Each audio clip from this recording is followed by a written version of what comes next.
I now want to go to someone who is an actor, who's an activist, but more importantly, someone who's a new mother, who's watching things like Badlapur unfold on her screens, who's watching something like Calcutta unfold on her screens. How does a mother, an activist, a thinking woman react to all of this?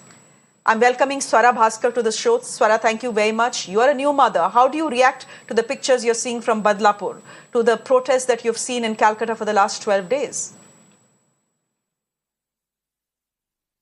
I mean, it's very, very disturbing, I think, for anyone who is tracking the news and seeing the kind of incidents that are being reported.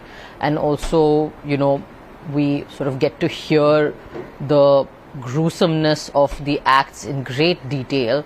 And that's also very, very ghastly to know about, because you really do feel like we are living among monsters and they are very much in our midst. So not just as a new parent of a baby girl, but I think as just a decent human being and a person and a citizen of this country, I'm absolutely shocked, ashamed and horrified. But I will say that, this is a horror one gets to experience every few months and every few years, in terms of one case will sort of come up and grab the imagination of the public like this.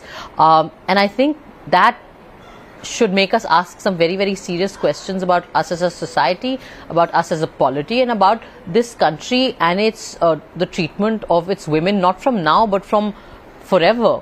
I mean, when I remember when Nirbhaya happened in 2012, there was such an outcry about it. It was a heinous case that really grabbed the attention and the emotions of the public at large. There were so many protests.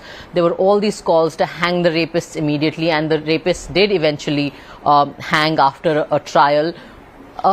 But honestly, what has changed? You look at what's happened in Kolkata, you look at what's happened in Bulandshahr with the Dalit girl who was assaulted by a government official. You look at what's happened in Muzaffarpur. You look at, you mentioned Badlapur a while ago. I mean, like, what has changed? All this anger, emotion, clamoring for hanging of rapists, nothing seems to make a difference. So obviously there's something very, very deeply rotten in the core of our values as a society, and that's very, very unfortunate and deeply frightening for a new mother like me, and for everyone,